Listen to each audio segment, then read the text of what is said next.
ولمن خاف مقام ربه جنتان فبأي آلاء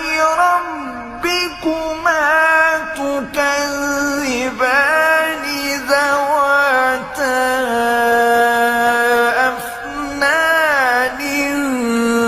فبأي آلاء ربكما